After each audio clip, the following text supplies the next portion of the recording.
I woke up on Thanksgiving to the smell of nothing. That was what struck me first. No coffee, no onions softening in butter, no cinnamon from the pies we'd half finished the night before. Just that flat, slightly dusty scent old houses have when they're holding their breath. For a second I lay there, eyes on the crack in the ceiling, trying to fit that silence into the picture I'd had in my head when I went to bed.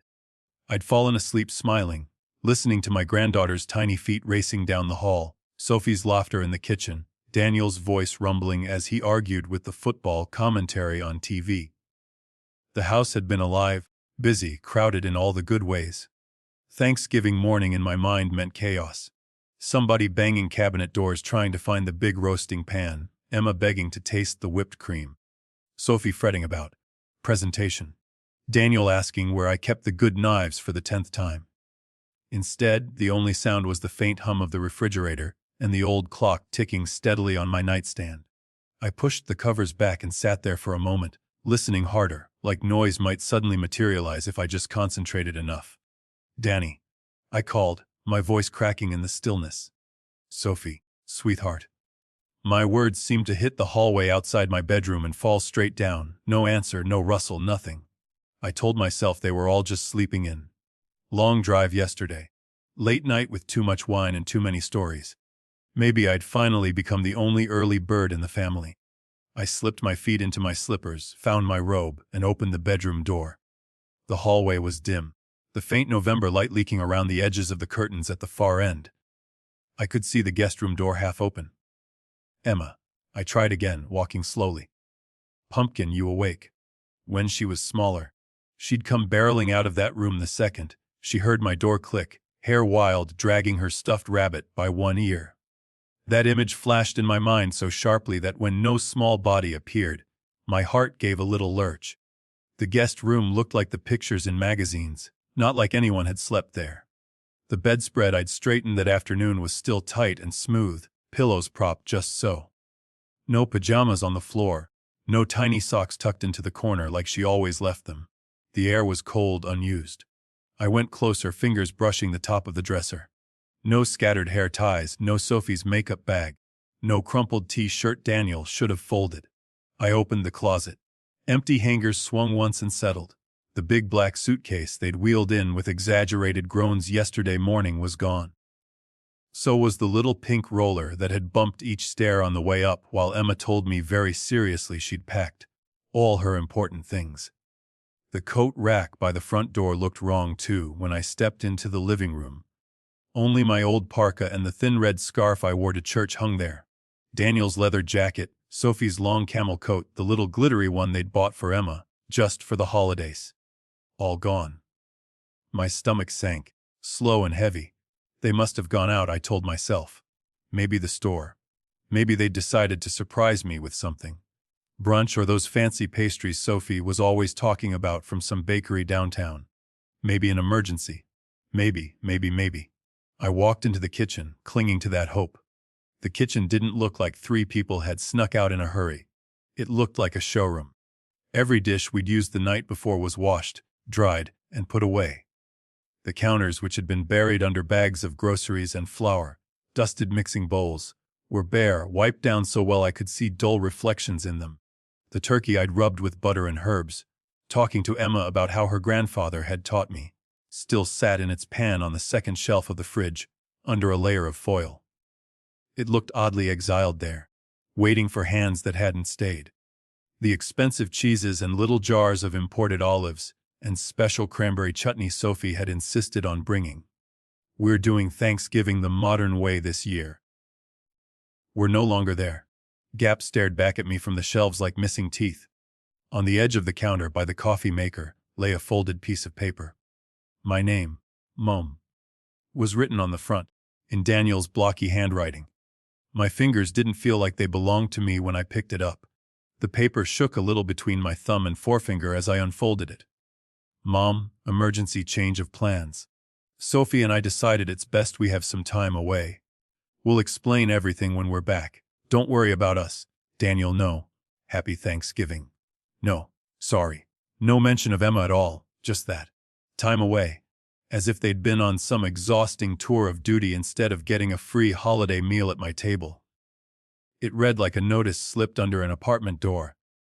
Not a message from the boy I'd rocked to sleep through colic, the man who'd cried into my shoulder when his father died. He used to call me Mama when he wanted comfort. Now I got a note that sounded like it was from a landlord, not a son. My eyes stung, but I ignored it and reached for my phone on the little table by the wall. The screen lit up with the time, 7:24 a.m., and a couple of notifications. A text from Sophie, 3:17 a.m. So sorry, Margaret.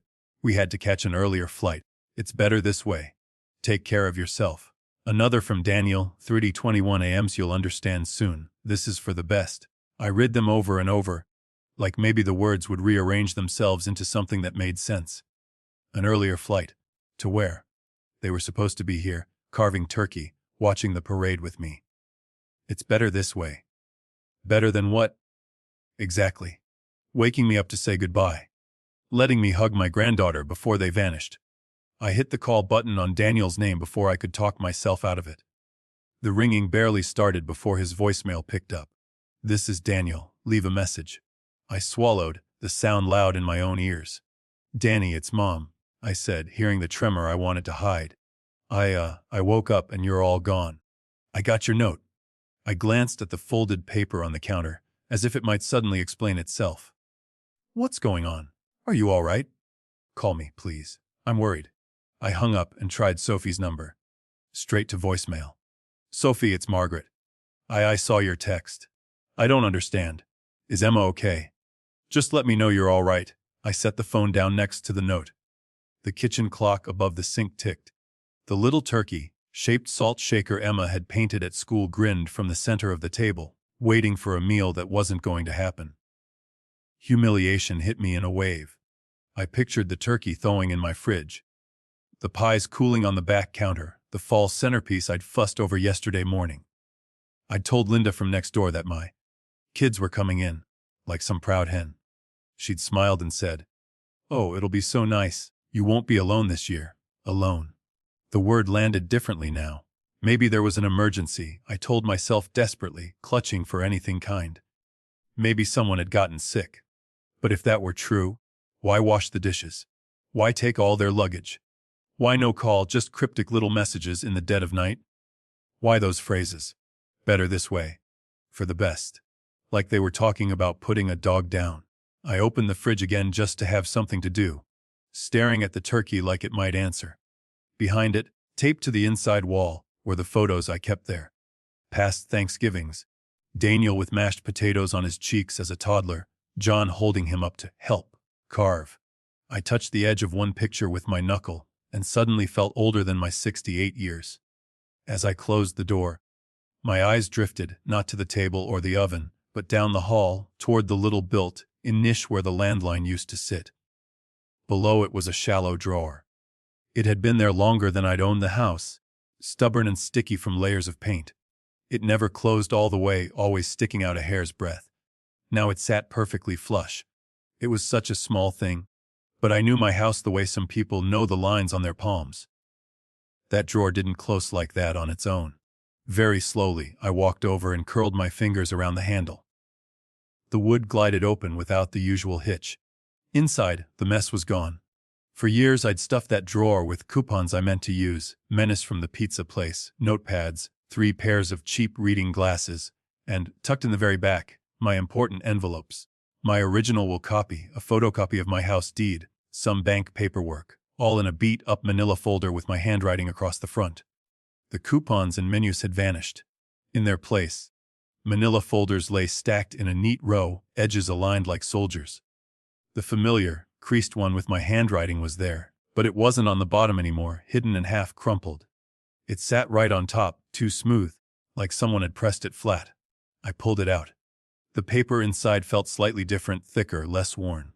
My name and address were typed, not scrawled in blue ink like before. Another folder, one I didn't recognize, bore a sticky note in Daniel's handwriting. Mom's documents simplified. My heart started to beat hard enough that I could feel it in my throat.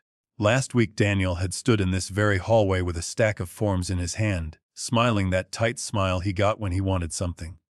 "Mom," It'll be easier for everyone if you just let me handle the paperwork before the holiday rush, he'd said. Banks are a nightmare this time of year. We'll just sign a few things, get everything straight, and you won't have to worry. I'd told him we could look at it after Thanksgiving, when things were calmer. He'd sighed, said we'd talk about it later. Now, looking down at that reorganized drawer, at folders I didn't remember seeing, my empty house felt less like an accident and more like a setup. He hadn't just left me alone for Thanksgiving. He'd left me with my life spread out in front of me, rearranged by his hands. And for the first time that morning, a new feeling crept in under the hurt and confusion. Dread, if you'd told me, back when John and I first scraped together the down payment on this house, that one day I'd be standing in the same hallway wondering if my own son had gone through my drawers, I would have laughed you right out the door. This place was our miracle. John was a mechanic, the kind of man who came home with grace in the lines of his palms no matter how hard he scrubbed. I worked 27 years as a school secretary, juggling permission slips and scraped knees and teachers who couldn't work the copier. We were never rich, not even close, but we were steady. Every month, no matter what, we sent that mortgage check. We painted these walls ourselves. We fixed leaky pipes on weekends. By the time John died, 12 years ago now, the house was finally blessedly ours. It's funny how a pile of wood and brick can become your whole sense of safety.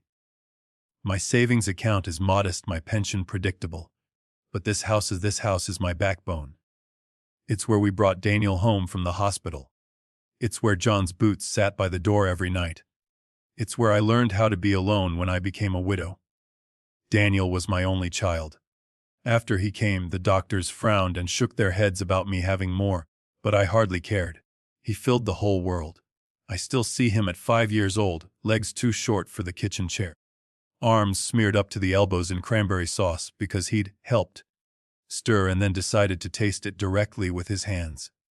John laughed until he cried while I pretended to scold them both. Our Thanksgivings were never fancy back then, but they were ours. Daniel would stand beside his father in a too-big apron, helping carve the turkey. I'd pack John's lunch the next morning with leftovers, and Daniel's too, tucking in little handwritten notes. Love you. Be kind today. When John's heart gave out all of a sudden in the middle of a work week, it was Daniel who held me together. He was 23 then, just starting out on his own. But he came by every evening for weeks. Fixed the hinge on the back gate without being asked. Sat at the kitchen table, big hands wrapped around a chipped mug of coffee, and said, "I'll always take care of you, Mom. I promise." I believed him. Of course I did. He was my boy. Years later, when he brought Sophie home for the first time, I tried my best to see her through his eyes.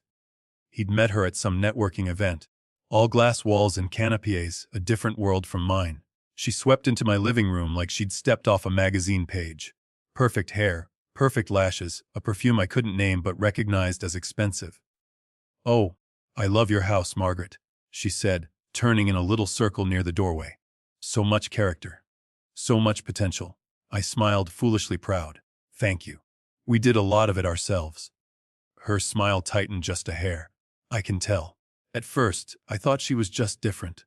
She talked fast about marketing campaigns and brand engagement and followers. She showed me their vacation photos on her phone. Rooftop bars, beach cabanas, everything filtered just so. I made a roast and mashed potatoes that night, my safest bet, and watched her pick at it, pushing the food around until Daniel suggested ordering sushi instead. "Come on, Mom," he'd said, half joking. "Live a little." I laughed along. Because that's what you do when you want your children's partners to feel welcome. But little things stuck with me. The way she'd correct me gently in front of others. No, actually. Daniel's promotion was last quarter, remember? Making me feel like a student called out by the teacher. The way she'd roll her eyes when I asked for help with my phone. Then later spend an hour taking pictures of the aesthetic corner of my living room for her social media. Over the years their life seemed to grow shinier and faster. First a nicer apartment in the city, then a bigger one with a doorman. Designer strollers, then a private press school for Emma. Weekend getaways, then the big trips, Cancun, Paris, somewhere with those little huts over clear water that I only see in commercials. Every time I'd raise an eyebrow at some new purchase, Daniel had the same line. "You don't know how expensive everything is now, Mom." I tried not to be the nagging old lady. I remember what it felt like to be young and want more than you could afford. So I helped where I could. A small loan. When their car died suddenly, money I knew I wouldn't see again. Covering one of their unexpected medical bills. Buying them a used car when the last one finally gave out altogether. I told myself that's what parents did, help their kids get a step ahead. The first time Daniel mentioned my house in that calculating way, it was about 2 years ago. We were sitting on the porch, watching Emma chalk flowers all over the walkway. He sipped his beer, glancing around. "Mom, you rattling around in this big old house alone doesn't make sense," he said. "You should move in with us. Or maybe we could sell this place and get you something smaller, easier." I smiled, but my hands tightened around my mug. "I like it here, Danny. Your father and I built this life. Besides, you know I'm not a city girl." He shrugged, but I saw it then, a flicker of impatience. Later, when Sophie joined us, she took it further. "You could have such a nice condo in a senior community," she said, sliding her sunglasses up. "Activities, a pool, security.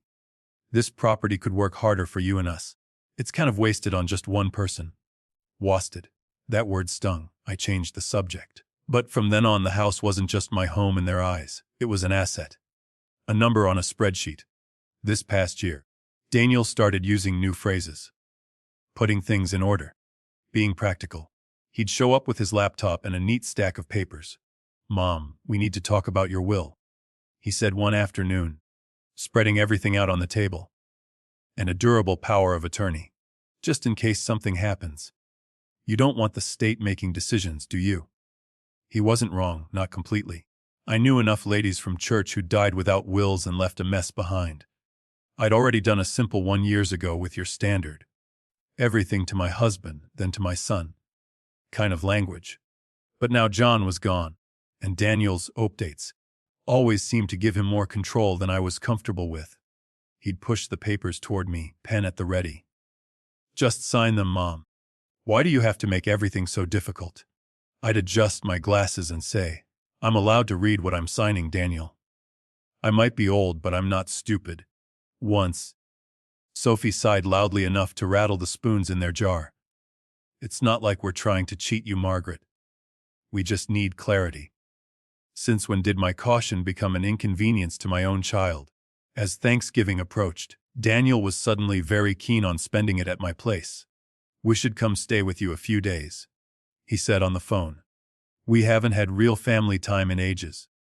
And we can go over some important things while we're there. Get it all squared away before the new year."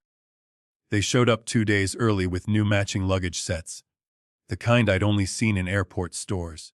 Sophie bustled in, talking about points and upgrades, and some deal they were working on that was going to change everything.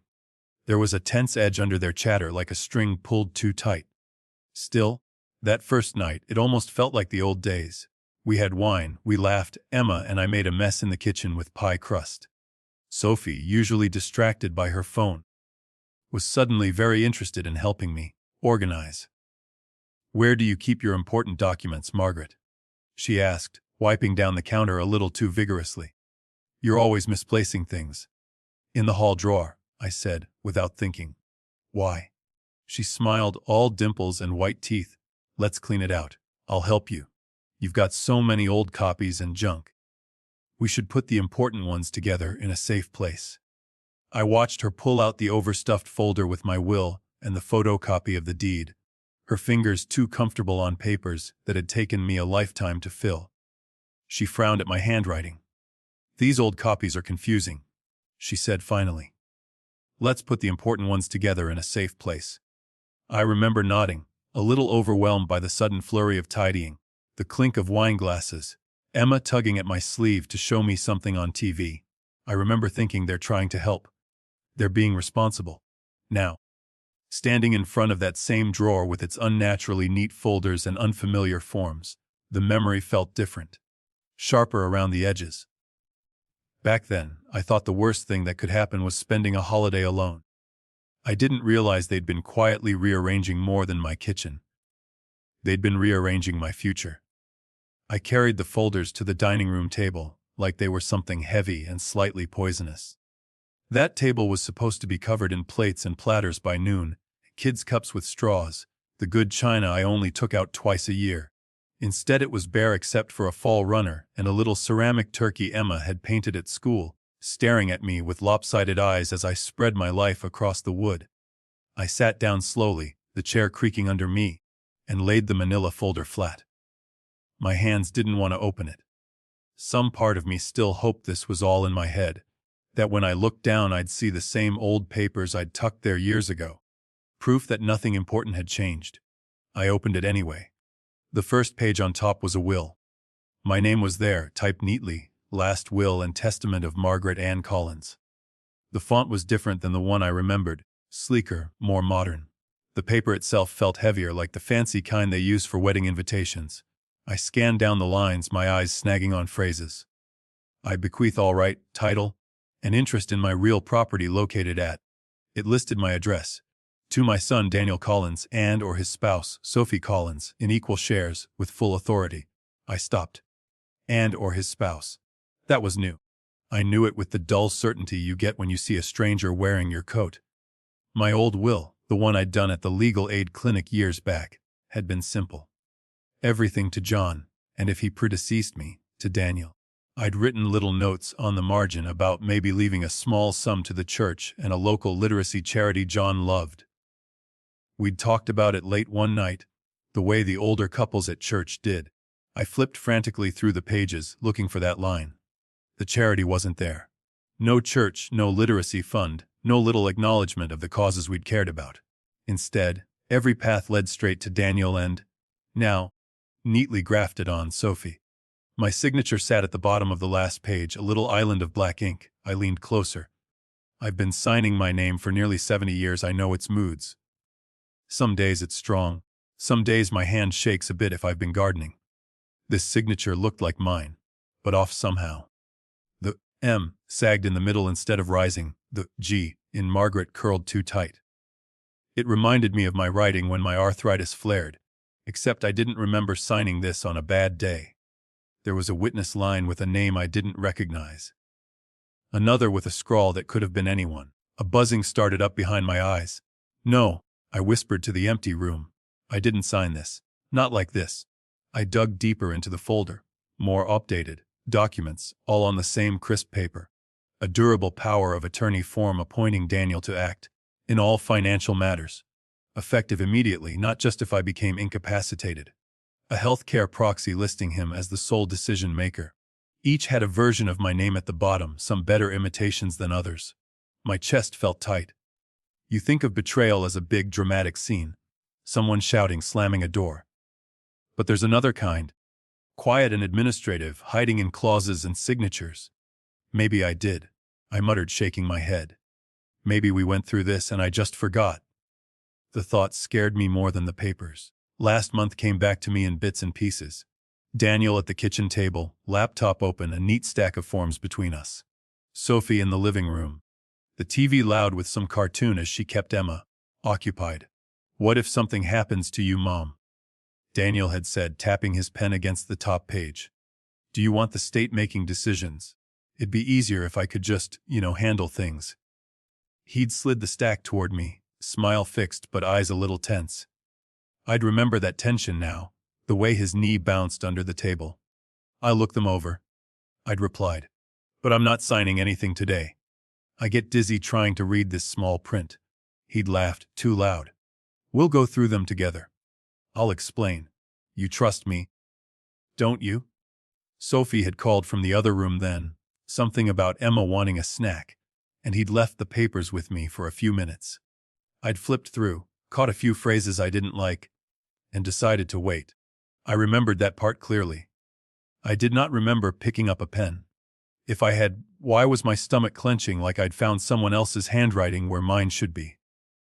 I pushed back from the table, suddenly needing air. My phone lay there, screen dark. I picked it up and, without really deciding to, opened the banking app my neighbor had taught me to use. I'm not helpless with technology. I can check my email, pay a bill online. But all the extra little notices and icons still confuse me sometimes. Even so, I knew my way around enough to be suspicious when I saw a yellow banner at the top of my savings account. Recent security alert, new device login. I tapped it.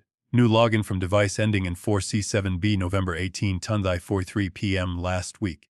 The same evening Daniel had come over to help me check something on my computer and insisted on handling the passwords because websites are too confusing. I scrolled through my emails.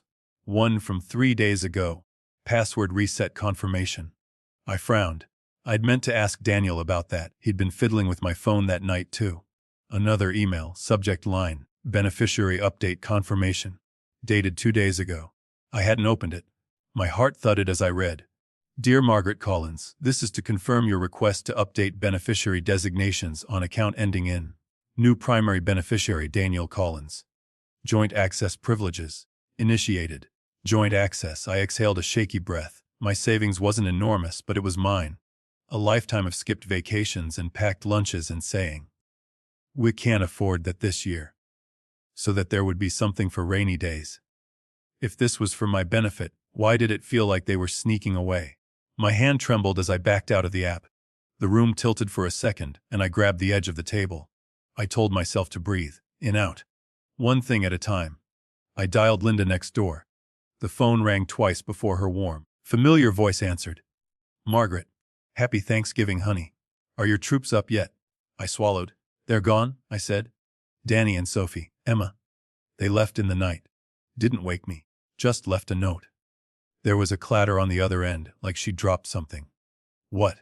But I saw them this morning. Well, early. Must have been around 5. I was up letting the dog out. They were loading suitcases into the car, laughing like teenagers. I waved, but I don't think they saw me. Suitcases, I repeated numbly. Yeah, all 3 of them. I just assumed you were going with them, Margaret. They looked excited. Not like there was an emergency. She hesitated. I heard Sophie say something like, we're finally getting the break we deserve. And then, as they were getting in, I probably shouldn't. Tell me. I pressed. Linda sighed. She said, when we come back.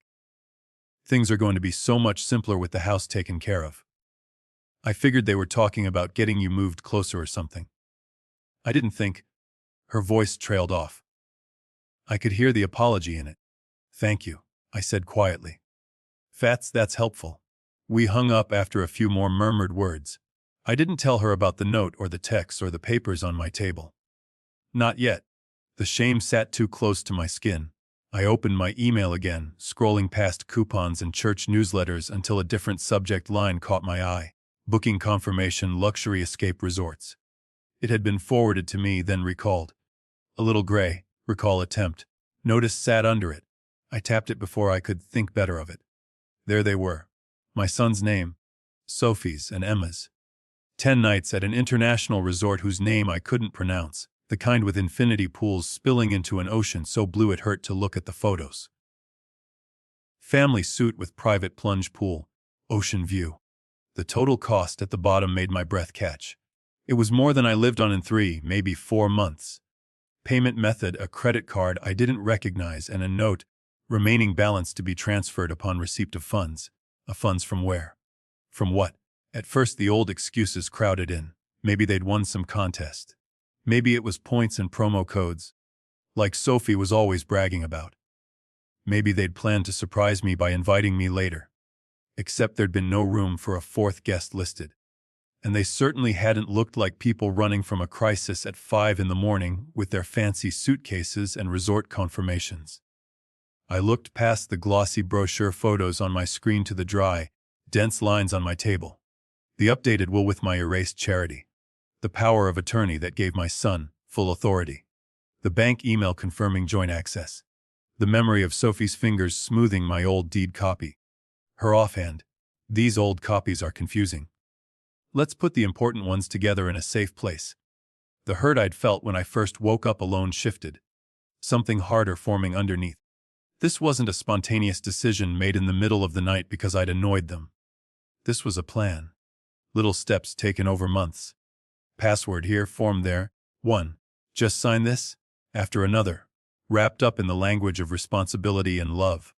The empty house on Thanksgiving wasn't an accident. It was the soft launch of my disappearance, at least on paper. I gathered the remaining pages in the folder, fingers now more deliberate than shaky. Something white and stiff slipped from between two documents and fluttered to the floor. I bent down slowly and picked it up. It was a letterhead I didn't recognize, thick cream paper with an embossed logo at the top. Carver and Associates, Estate and Trust Planning. My name and address were typed neatly beneath. The letter itself was dated a week ago. Dear Mrs. Collins, we look forward to meeting with you on Monday, November 28th, at 10:00 a.m. to review and finalize the updates to your estate documents, as discussed with your son. At this meeting we anticipate finalizing the transfer arrangements for your primary residence and related accounts. My eyes stopped there. Transfer arrangements. Of what exactly? I read the lines again, slower. As discussed with your son. Except I hadn't discussed anything with anyone named Carver. The envelope, already torn open, lay tucked behind the stack, like someone had read my mail and then hidden it in plain sight. I sank back into the chair, letter in hand, the room around me clearly the same and yet utterly changed. Transfer of what? I whispered to no one. And to whom? And why, in all the versions of my life I'd imagined? Did I not have a single memory of agreeing to any of it? By the time I finished reading that letter, the daylight had shifted. The sun had climbed higher, but the house felt dimmer somehow, the corners farther away. I sat there at the dining table surrounded by papers, heart thudding, and realized I'd been holding my breath. I picked up my phone again. My first voicemail to Daniel still sat there, unsent to the void. I hid his name and opened a new text instead, my thumbs moving more slowly than my mind. Danny, I typed, then backspaced. Daniel. It felt wrong to be formal, but this didn't feel like a mama and Danny conversation. I wrote and rewrote the message 3 times before I settled on something that fit into the little box without overflowing. Daniel, I've gone through my drawer. There are new versions of my will and power of attorney. I don't remember signing. My bank shows beneficiary changes I didn't authorize, and I just found a letter from a law firm about transfer arrangements for my house on Monday. I am scared and confused. I feel blindsided. I need you to explain what is going on. Please call me. I stared at it, wondering if it sounded too harsh, too desperate, too something. Then I thought of that vacation email and hit send. The little delivered note appeared almost instantly. Then nothing. The blank gray screen looked back at me like an unblinking eye. I tried calling him again. Straight to voicemail. I didn't bother leaving another message. I could hear my own panic in the first one. I set the phone down, got up, poured myself a glass of water, sat back down. Checked the phone again. 5 minutes. 10:20. I told myself he was on a plane or at customs or something. Airplane mode, poor service. Anything but silent on purpose. Finally, the phone buzzed. My heart jumped, then dropped as I saw the length of the reply, one short paragraph. Mom, you're overthinking again. We talked about this. Don't start spiraling. We'll go over everything when we're back. Please don't ruin this trip for us. I read it so many times the words blurred. Overthinking. Spiraling. Ruin this trip. I could practically hear his voice in my head. That wary tone he used when I asked the same question twice about his work schedule. The one that said, "There you go being difficult again." My first instinct was to apologize. To text back. I'm sorry, you're right. Enjoy your vacation. That's what years of being someone's mother does to you. You default to smoothing things over. Instead, I set the phone down and pressed my palms flat on the table, feeling the grain of the wood under my hands. No, I said out loud to the empty room. The turkey stared from the fridge. The ceramic turkey stared from the centerpiece. If this was all for my benefit, why did every explanation come packaged with the suggestion that my mind was the problem? Little moments started clicking together in my head like magnets finding each other. There was the time last spring when I'd asked Daniel about a conversation we'd had about my cable bill. Something small, stupid. He'd sighed and said, "Mom, we already went over this. Don't you remember? We decided I'd just take care of the bills that confuse you." Except I distinctly recalled saying I'd think about it, not agreeing. When I'd insisted I would remember, he'd shaken his head. "You must have forgotten," he'd said, half joking, half not. "It's okay. That's why I'm here." Then there was that barbecue at Linda's last summer. The neighbors all clustered around their grill. I'd told a story. One of my old favorites about the time Daniel had put marbles in the microwave because he wanted to see if they'd glow. Halfway through, Daniel had cut in with a laugh. "Mom, you told that one already," he'd said. "Twice. Senior moment, huh?" Everyone chuckled politely. I'd laughed too, heat rushing to my face. I'd replayed the afternoon later and realized I'd only told it once, but the embarrassment stuck tighter than the truth. And Sophie, she had a way of turning my small slips into evidence. The time I misplaced my keys and found them in the pantry, she'd smiled sympathetically. But her words landed like little stones. "Sweetie, that's the third time this week you've lost something," she'd murmured. "Maybe we should get your memory checked. Just to be safe." She'd said it in front of Emma, who looked at me with big round eyes, like I was already halfway to a nursing home. Later, Sophie had given me a card for a doctor, said he was a family friend who specialized in cognitive evaluations. "I made you an appointment," she'd said briskly. "Just to get a baseline. It's good we're documenting these things for when we need to make decisions. I'd gone, sat in a cold office answering questions about dates and shapes and words. The doctor, younger than Daniel, had smiled and said something noncommittal about age. Appropriate changes. Afterward, I'd asked Sophie for the report. "Oh, it was just a little concerning," she'd said airily, sliding my chart into her tote. "Nothing to panic about. But it's good to have it on file." "On file where? For whom?" A sour taste rose in my mouth. I glanced over at my phone again, then at the letter from Carver and Associates, the law firm. If Daniel wouldn't explain, maybe they would. My fingers fumbled slightly as I dialed the number at the bottom of the page. It rang 3 times before a bright, efficient voice answered. "Carver and Associates, this is Natalie. How may I direct your call?" "Hello?" I said, suddenly aware of the quaver in my voice. "My name is Margaret." I caught myself. "Collins. I received a letter about an appointment on Monday, the 28th, with Mr. Carver." There was the faint clack of a keyboard. "Yes, Mrs. Collins, I see it here. 10 o'clock, estate planning updates. Is there a problem?" I wasn't aware of the details," I said carefully. "It says we'll be finalizing transfer arrangements for my primary residence. I don't recall agreeing to that. Could you tell me what exactly this is about?" A pause. The typing stopped.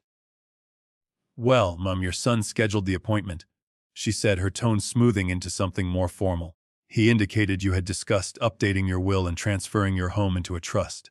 Mr. Carver will go over all of that with you in person on Monday." "I haven't discussed finalizing any transfer," I said, heat creeping up my neck. "I've seen draft documents, but I haven't agreed." Another small pause.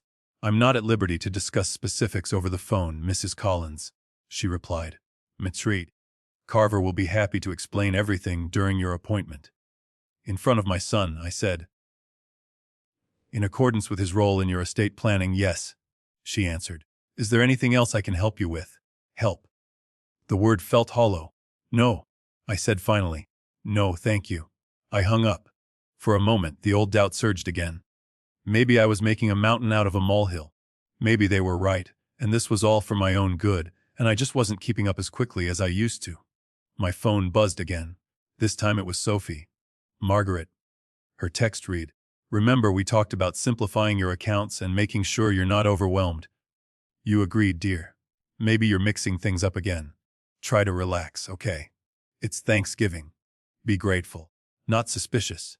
I stared at "dear" for a long time, the way some people might stare at a snake. Mixing things up again. As if my mind were a messy desk and she was the one sorting it. I shut my eyes and forced myself back through the conversations. The day Daniel had spread the forms out, my insistence on waiting. I heard my own voice, clear as day. "Let's talk about it after the holidays." I did not hear myself saying, "Yes, change everything now. Take my house, take my accounts, surprise me with the details later." I know I repeat myself sometimes. I know I walk into a room and forget why I came in there. I know I've left the milk on the counter more than once overnight. But those are small misfires, everyday slips. They are not the same as agreeing to erase my own say in my life.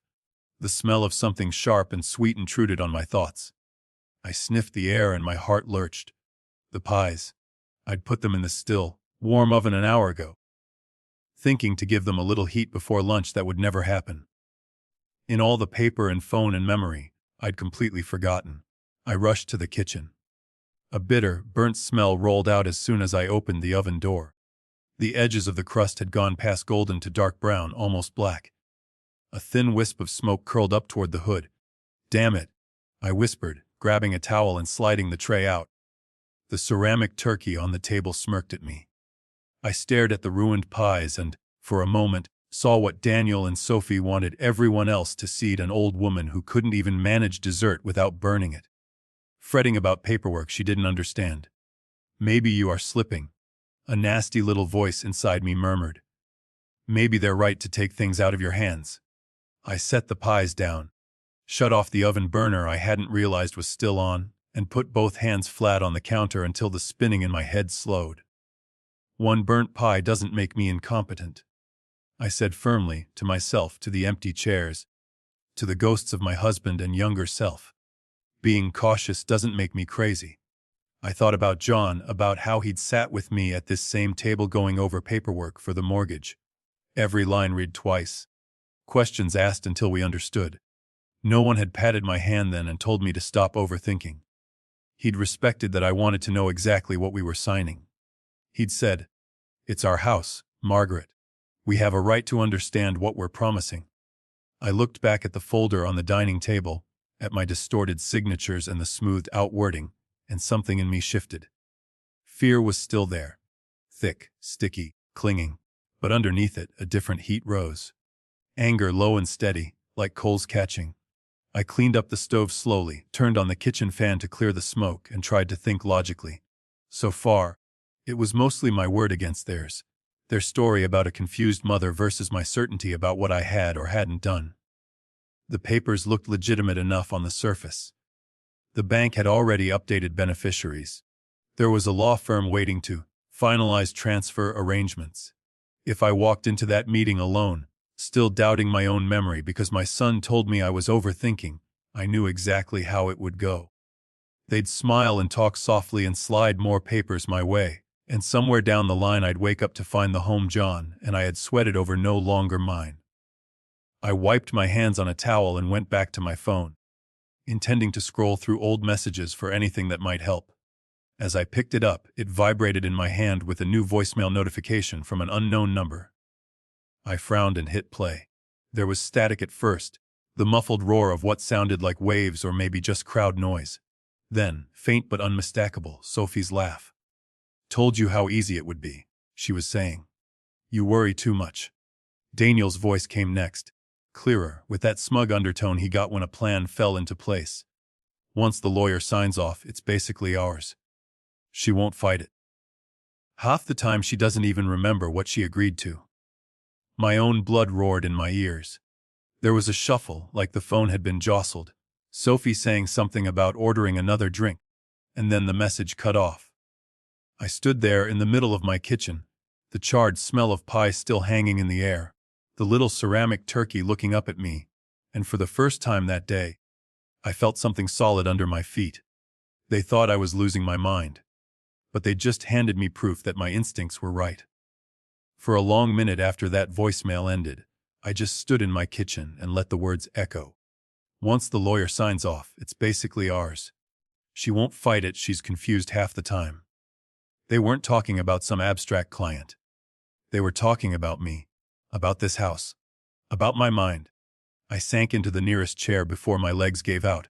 Fear, anger, shame. They all crowded in at once, jostling for space. I'd spent 2 days wondering if I was overreacting, if maybe the problem was me forgetting, misunderstanding, exaggerating. Now I had their voices right there on my phone, congratulating themselves. I played it again, turned the volume all the way up this time. Sophie's laugh sounded even more smug on the second listen. I grabbed a pad and pen from the junk drawer and wrote down the phrases as I heard them. Easy. Once the lawyer signs off, basically ours. She won't fight it. Confused half the time. By the time she realizes, it'll be done. By the time I finished, the pen had carved dents into the paper. I stared at the list. Then I looked around my quiet kitchen, the burnt pies, the untouched turkey, the note by the coffee maker. Every instinct in me screamed to call Daniel back, to push the recording in his face and demand, "How could you?" But a quieter voice, the one my years with John had honed, said, "You need someone in your corner before you go charging into theirs." I thought about who I could call. My sisters were long gone. Cousins were scattered across states with their own grandchildren and problems. The ladies from church meant well, but most of them would cry with me, not read legalese. Linda next door had already given me what she could, the honesty, and that overheard conversation in the dark. I needed someone who understood papers. Someone who'd known me long enough to trust my mind, even when my son didn't. Tom's face came to me then, as clear as if he'd just walked out of my driveway. John's old friend from the garage, the one who'd switched to selling insurance when his knees gave out. He and his wife had eaten at this table more times than I could count. He'd come by after John died and helped me figure out which policies meant something and which could be thrown away. He'd never once talked down to me. I picked up my phone again and scrolled until I found his name. My thumb hovered. The shame burned hot. Admitting out loud that my only child might be trying to steal from me felt like betraying him, somehow, even when he'd clearly betrayed me first. Still, I pressed call. It rang twice. Then, "Margaret, everything okay? Happy Thanksgiving." His voice was older, rougher, but still steady. "Tom," I said, and my own voice surprised me. It cracked on his name. Could you come by tomorrow? Or if you're busy, maybe we could talk on the phone." He cut me off gently. "What's wrong?" I swallowed. "It's Daniel," I said. "And Sophie. It's about the house. And papers. I think something's wrong." There was a pause, but not the kind filled with doubt. More like the pause of someone putting pieces together faster than you can say them. "I can be there in the morning," he said. 9 o'clock. We'll sort through it, okay? Don't do anything until then." I let out a breath I hadn't realized I was holding. "Thank you?" I whispered. After we hung up, I slept in fits, waking up to the creak of the house, to dreams of John standing in the doorway looking disappointed, to the phantom sound of a suitcase rolling down the hallway. Sometime around dawn, I gave up and made coffee. True to his word, at 9 sharp the next morning, Tom's old book pulled into my driveway. He stepped out slower than he used to, but his shoulders were still square. He had a thermos in one hand and a manila envelope tucked under his arm. When I opened the door, his eyes went straight past me into the kitchen. He took in the covered turkey on the counter, the untouched place settings, the single plate still stacked on top of the others, like it had been waiting for me to lay it out. "Well," he said softly, "isn't this a sorry sight for a holiday?" He didn't say, "What did you do?" or, "Are you sure?" He just stepped inside and hugged me, his wool coat scratchy against my cheek. We sat at the dining table, the same spot where John and he had played cards on Friday nights. I told him everything. I started with the note, then the texts, then the open drawer and the strange will, the bank changes, Linda's story about the suitcases, the email about the resort, the letter from Carver and Associates. He didn't interrupt. He didn't make those little disbelieving noises people sometimes do. He just sipped his coffee and listened, his bushy eyebrows drawing closer together little by little. When I finished with, "And then they left that voicemail," my voice was shaking. Like I was already gone," I whispered. "Let me hear it," he said. I set my phone on the table and hit play. We leaned in together. Sophie's laugh filled the room, ugly and bright. Daniel's words followed, each one burning more than the last. When it ended, Tom's jaw was clenched so tight I could see the muscle jumping. "Play it again," he said. We listened twice more. On the second play, he jotted down words like I had. On the third, he let out a long breath through his nose. "That's not just selfishness," he said finally, each word measured. "That's a plan." I felt something in my chest loosen at his certainty. I wasn't crazy. I wasn't a hysterical old woman imagining monsters. A man who'd known me since my 20s was looking at the same evidence and seeing what I saw. "Let's look at the papers," he said, holding out his hand. "Show me everything." I pushed the folders toward him. My old wool copy, crinkled and yellowed, had been shoved further back, but I'd dug it out that morning. I laid it beside the clean, Modern version Daniel had simplified. Tom adjusted his glasses and read in silence, moving between the two documents with the precision of a man who'd spent decades reading what people signed their lives away on. He tapped one page. "Here," he said. "Your old will, see this. You left 10% of the house proceeds to that literacy charity. And there's a note here about maybe revisiting it later." He glanced at the new one. "Gone. Everything's funneled through Daniel. And," he slid his finger down, "Arndt or his spouse, with full authority to sell, encumber, or otherwise dispose of the property at their discretion." He flipped to the power of attorney. "And this isn't limited to if you become incapacitated. This is effective now. Gives him broad authority to act on your behalf in almost any financial matter. That means he could walk into a bank and move money without you being present, as long as they accept this." A chill ran through me. "I thought it was just for medical emergencies," I said weakly. "So he could talk to doctors if I was in the hospital?" "That's what he said." Tom shook his head. "That would be a healthcare proxy or a limited power. This is more." He looked up at me.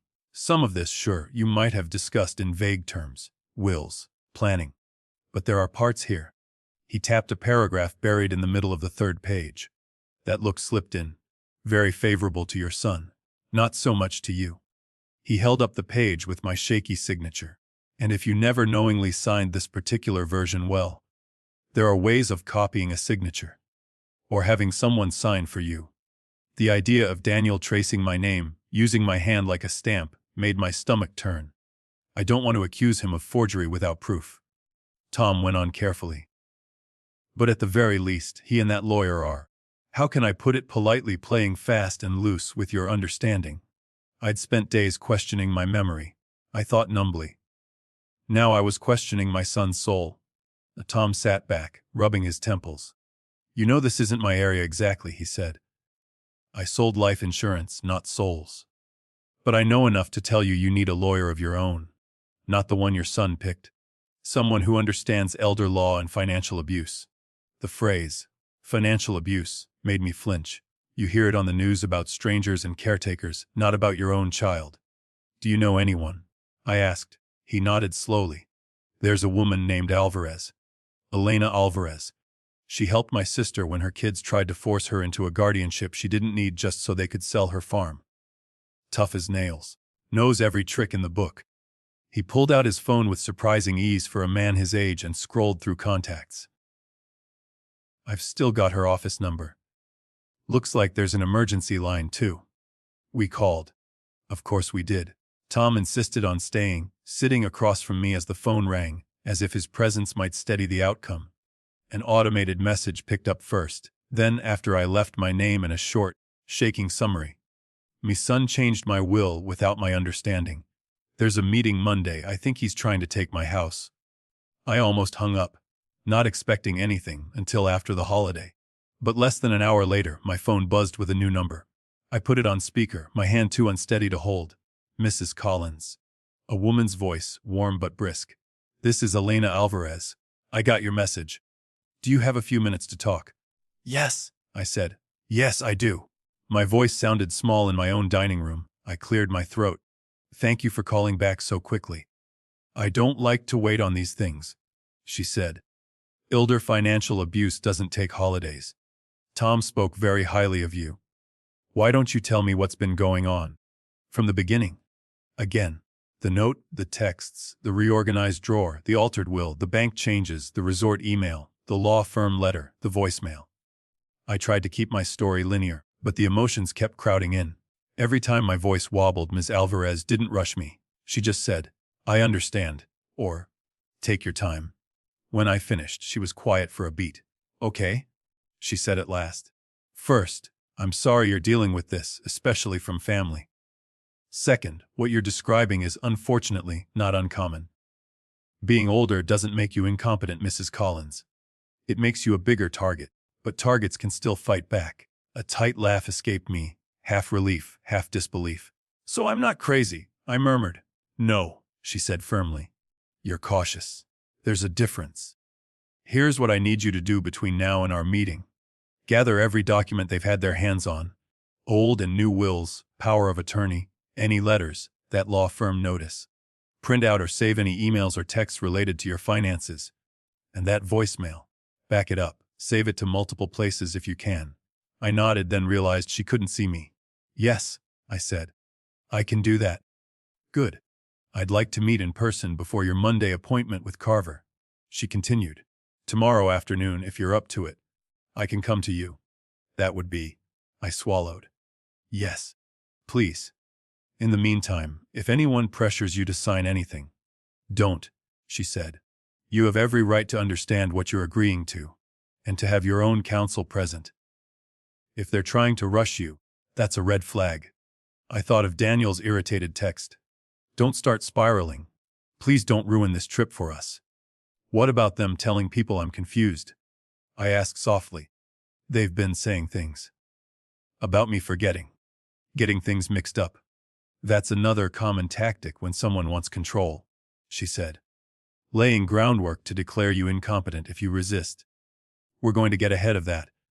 I'm going to refer you to a neutral geriatric specialist on Monday morning for a cognitive assessment. Someone I trust, not your son's friend. Their report will carry weight if there's ever a dispute. The idea of taking yet another test, of proving my own mind, made my stomach knot. But at the same time, it felt like armor. Okay, I said. Whatever you think is best. We'll talk strategy when I see you, she said. And Mrs. Collins. Yes, Tom was right. I've dealt with Carver and Associates before. They like to call what they do aggressive estate planning, to minimize taxes. Sometimes what they really mean is pushing the edge of what's ethical with elders who trust their children. This isn't the first time an adult child has thought they knew better than their parent. I looked around my dining room, at the folders, at Tom sitting across from me with his arms folded, nodding along. For the first time that weekend, the walls didn't feel like they were closing in so much. Thank you, I said again, my voice steadier. For believing me. It's my job, she replied. And it's your life. We're going to make sure you're the one in charge of it. And after we hung up, the silence in the house felt different. Not empty, expectant. Tom smiled at me over his coffee. See, he said. You're not losing it, Margaret. You just got blindsided by the people who were supposed to guard your blind spots. He reached across the table and squeezed my hand. I've known you for 40 years. You're as sharp as ever. Don't let anyone convince you otherwise. I squeezed back, feeling the old calluses on his fingers, reminders of younger days and honest work. I'd spent days questioning my memory, wondering if maybe my son was right about my mind.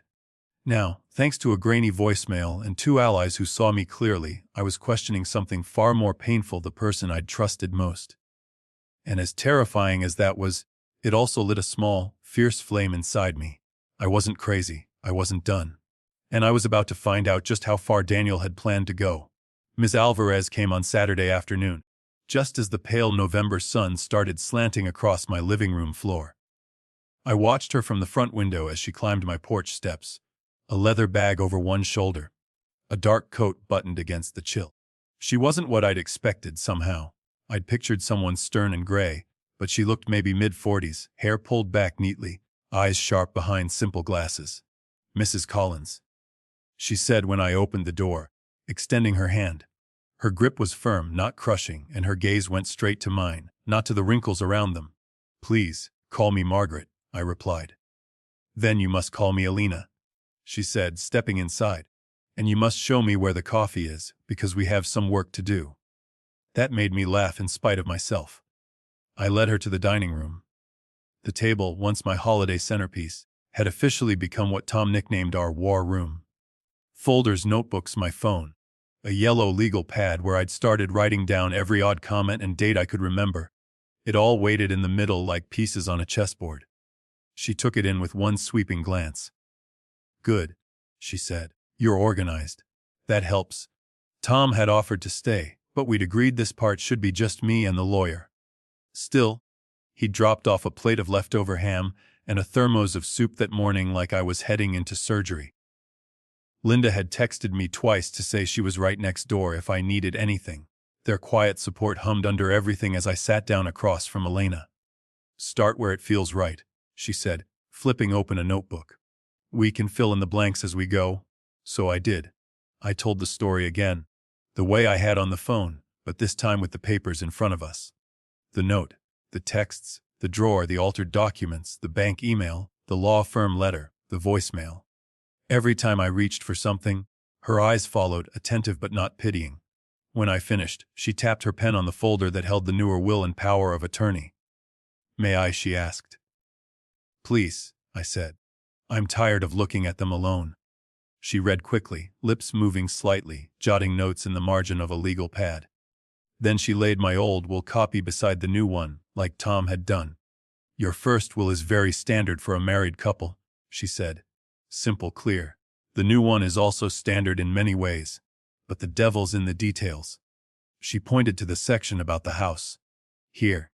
Full authority to sell, encumber, or otherwise dispose of the property at their discretion, without obligation to account to other beneficiaries during the life of the grantor. That language gives your son an enormous amount of power, if you're not fully aware of it. I felt my jaw tighten. He said it was just to avoid probate. That's the sales pitch, she said dryly. Probate can be a headache, it's true. But avoiding probate should not mean signing away your right to control your own home. She moved on to the power of attorney. This one, she frowned. This is very broad. Effective immediately, not springing.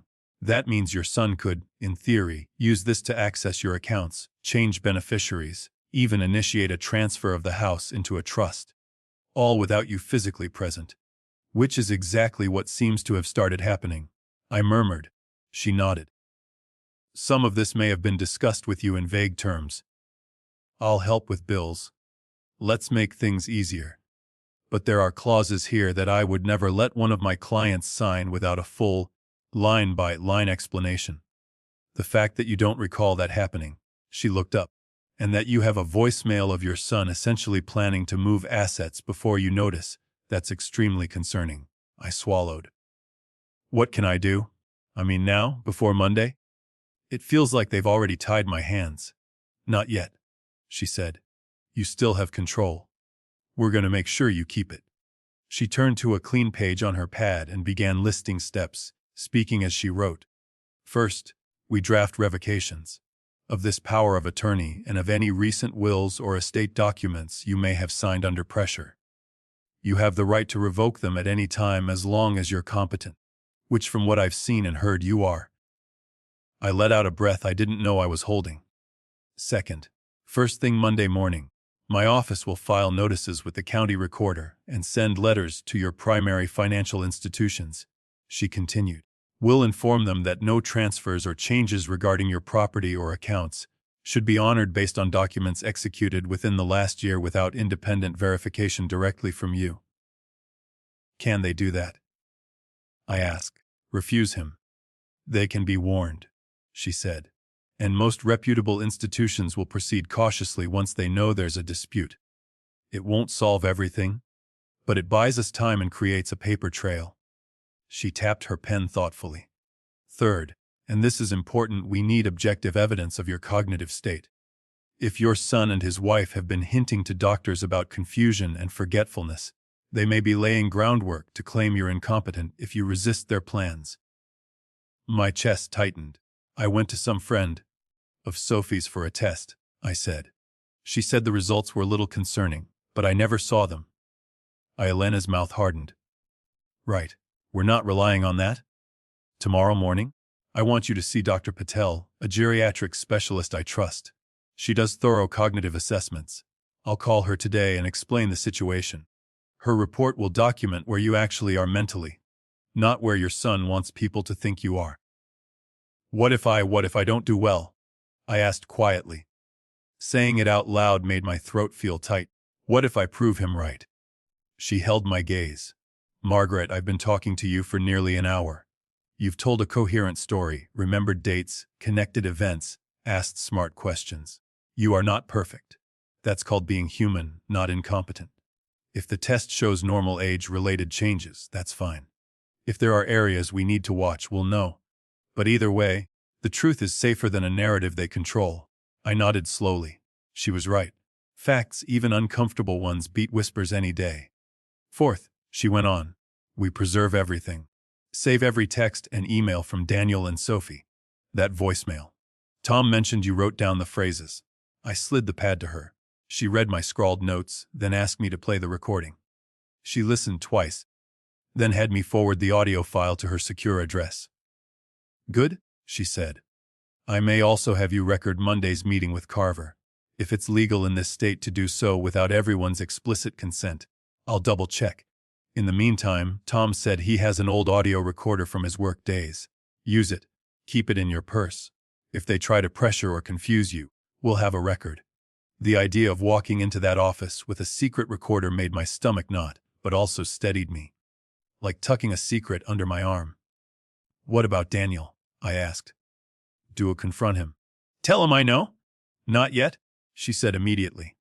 If you tip your hand before Monday, he might cancel the meeting, rush to move assets, or change tactics in ways that make this harder to prove. Right now, he thinks you're alone and unsure of yourself. Let him keep thinking that, for a few more days. The thought of pretending ignorance to my own son, of smiling as if I hadn't heard him plod over an ocean breeze, made my skin crawl. It feels like setting a trap, I said softly. For my child. You're not setting him up, she replied, her voice gentle but firm. You're letting him show who he really is. With witnesses this time. In my line of work, I've learned something: blood makes relatives, not always family. I looked down at my hands, at the faint blue veins beneath thin skin. He's still my boy, I whispered. Even if he's doing this. I know, she said. That's what makes these cases the hardest. If he were a stranger doing this to you, you'd call it what it is: exploitation. The law doesn't give him a free pass because you share DNA. But what you do with that, beyond the legal, is up to you. We sat with that for a moment, the weight of it settling between us. What if he escalates? I asked finally. If he gets angry when I don't just go along. If he tries to move me out. Or, I don't know, change the locks. Then we use the courts, she said. If he attempts to forcibly move you, isolate you, or dispossess you, we can seek an emergency protective order. Judges do not look kindly on adult children bullying their parents, especially when there's evidence like that voicemail. In the meantime, don't stay here without telling anyone what's going on. Tom and your neighbor Linda can check on you daily, maybe even stay over if you're comfortable with that. I exhaled. They've already offered, I admitted. They've been wonderful. Accept the help, she said. You're allowed to be surrounded by people who care about you. She pulled a few pre-printed forms from her bag, then, filling them out with efficient strokes. Revocation of power of attorney. Revocation of recent wills and codicils. I signed each one with deliberate care, my pen steady. As I signed, a strange sensation washed over me. On one level, I was terrified. This was my son I was putting legal distance between and myself. But underneath the fear, there was something else. A thin thread of steel running right down my spine. I wasn't just fighting for a house. I was fighting for the right to still be the author of my own life. When Elena left, promising to call with the details of my appointment with Dr. Patel, the house felt a little less haunted. Sunday morning, Tom insisted on driving me to the clinic. We sat in the waiting room with its two bright lights and outdated magazines. I feel like I'm about to take a final exam I forgot to study for. I joked weakly. You've been studying all your life, he said. You got this. Dr. Patel was kind, with warm eyes and an efficient manner. She explained each part of the test before she gave it, remembering a list of words, drawing a clock face, answering questions about the date, doing small calculations. At one point my mind blanked on the name of our current governor, and panic flared. Take a breath, she said. It'll come or it won't. One answer doesn't define you. When we finished, she tallied quietly, then looked up with a reassuring smile. You're well within normal range for your age, Mrs. Collins, she said. You have some expected, mild age-related changes, but nothing suggesting you're incapable of making your own decisions. Relief washed over me so hard my knees went weak. I clutched the arms of the chair. Thank you, I said. You have no idea how much I needed to hear that. Actually, she replied gently, I do. On the drive home, I watched the bare trees blur past my window. My son had bet on me doubting my own mind. He hadn't counted on facts, or on me being stubborn enough to gather them. That evening, I sat at my dining room table again, now covered in even more papers. Elena called to confirm that she'd notified the county and my banks, that she'd be at the Monday appointment. We discussed logistics. She suggested I let Daniel think nothing had changed. Go in as planned, she said. Act as you have before. Polite, a little uncertain. I'll arrive separately and join once things get going. If they try anything, we'll be ready. After we hung up, I stared at the neat stacks of documents. The Margaret who'd once signed whatever forms her son put in front of her because he was good with this stuff felt like a stranger. This version of me read every line until the words danced, asked questions until people shifted in their seats. The cost of that new backbone hurt. Every time I thought, my son, and our exploit, in the same sentence, something inside me cracked. But backing down would cost more. Late Sunday night, just as I was rinsing my mug and getting ready to turn in, my phone buzzed on the counter. A group text appeared from Daniel to Sophie and me, as if we were some little family chat without landmines. A photo loaded, Daniel and Sophie on a sleek white boat, sunglasses on, drinks in hand, the ocean behind them a blue you only ever see on postcards. The caption read, "To new beginnings." Before I could process that, another message came through, this one just to me. Don't forget our appointment tomorrow, Mom. It's important we finalize things while you're still with it. I read the words twice. Still with it. My thumb hovered over the keyboard, a dozen possible replies fighting to be typed. I didn't send any of them. Instead, I turned the phone face down on the counter and stood there, feeling my heart slow from anger's gallop to something steadier. He had no idea how with it I really was. And he had no idea that when I walked into that lawyer's office in the morning, I wouldn't be walking in alone. Monday morning, I dressed like I was going to work. Not church, not the grocery store. Work. I pulled out the navy skirt I used to wear to the school office, the cream blouse that took starch well, the sensible low-heeled shoes that made my posture behave. I even dug my old watch out of the jewelry box, the one John had given me when I finally got my pension letter. I clipped it on, looked at myself in the mirror, and hardly recognized the woman staring back. She looked a little older, sure, lines softer around the jaw, hair more silver than brown. But there was something in her eyes I hadn't seen in a while. A steadiness. Tom pulled up right on time, his book coughing once before settling. He waited by the door while I locked up, watching the street like a bodyguard. You ready? He asked. No, I said honestly. But I'm going anyway. He smiled. That's as ready as anyone ever is. The ride to the law office was quiet. I watched the bare trees blur past, tried to ignore the way my hands twisted in my lap. Elena had texted that she'd meet us there, arrive a few minutes after my appointment time. Better if Daniel thought I'd come alone, like he expected. Carver and Associates occupied the second floor of a glass and brick building downtown, the kind of place with a lobby full of plants and sleek chairs that looked like they were designed to be sat on by people in suits. The receptionist smiled at me without really seeing me when I gave my name. Mr. Carver will be right with you, Mrs. Collins, she said. Your son is already here. Already here. Of course he was.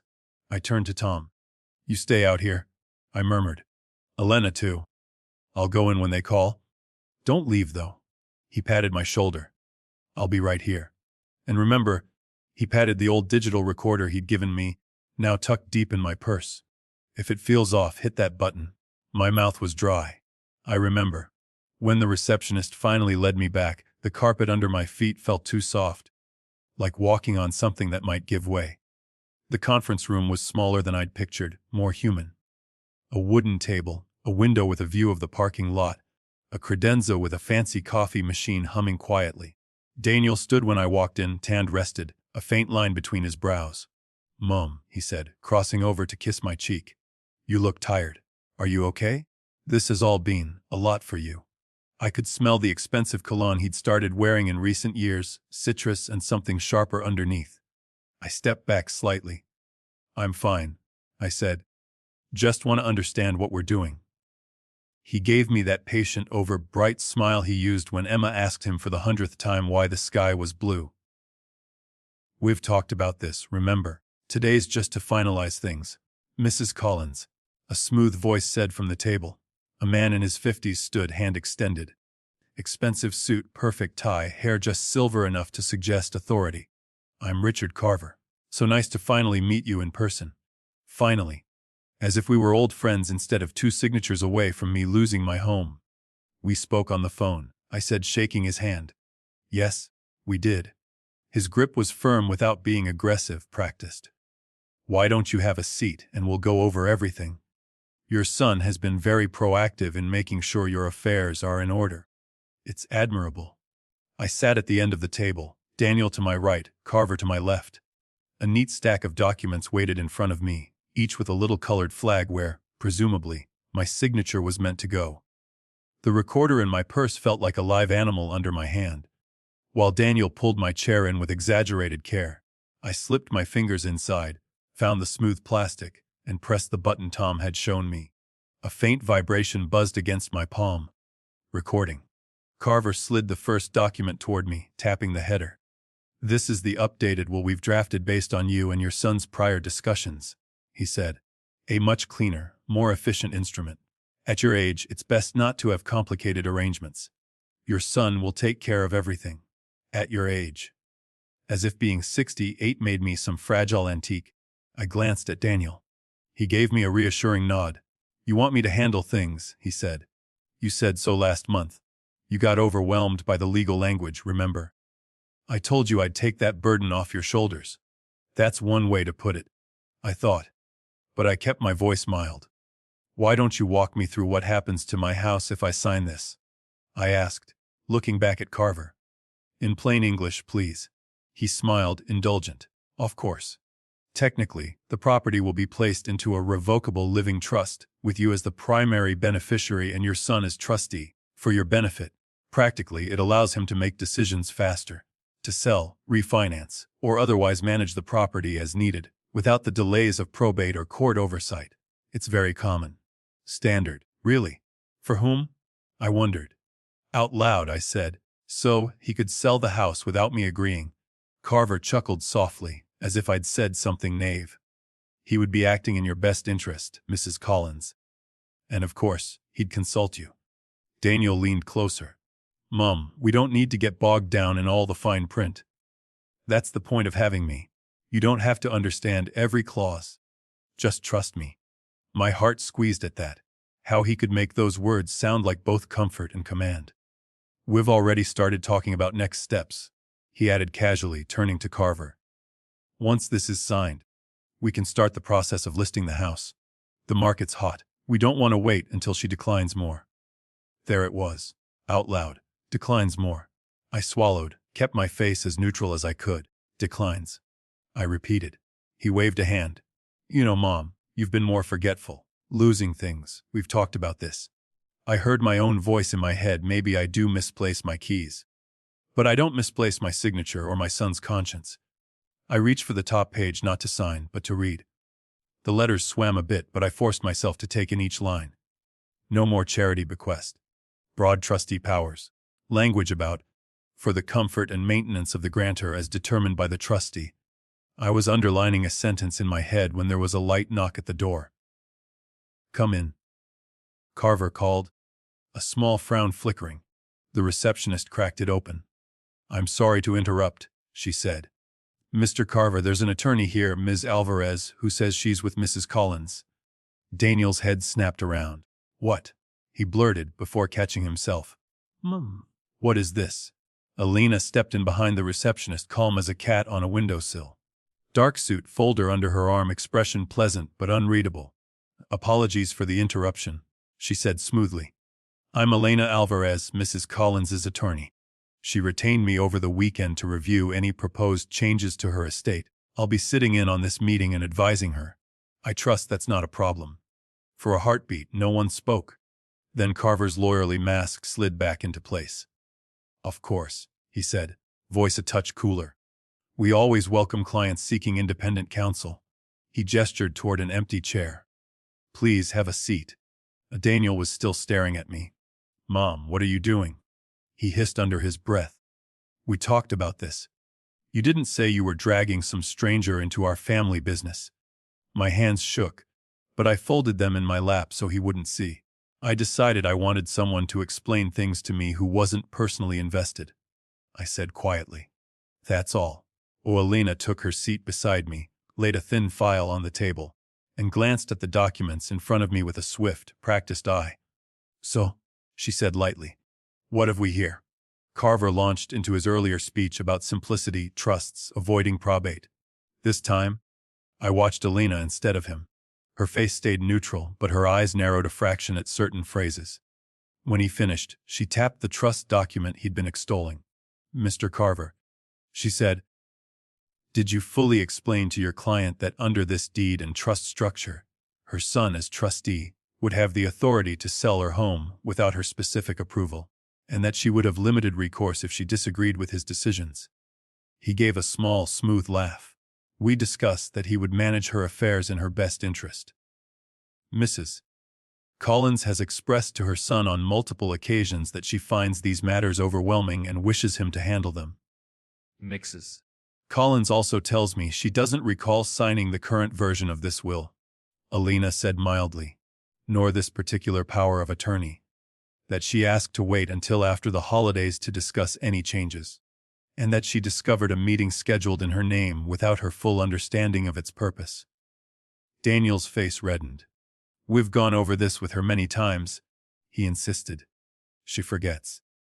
That's part of why we're doing this. To protect her.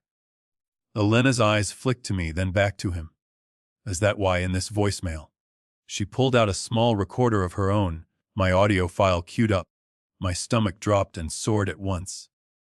You describe your mother as confused half the time, and say she won't fight it, and that by the time she realizes, it'll be done. She pressed play. Sophie's laugh and Daniel's voice filled the polished room, ugly and out of place among the sleek wood and glass. Once the lawyer signs off, it's basically ours. She won't fight it. Half the time she doesn't even remember what she agreed to. Silence fell when the snippet ended. A different kind of silence than the one in my house. This one crackled. Daniel's mouth opened and closed. That was I was venting, he stammered. We were joking. You know how people talk when they're stressed.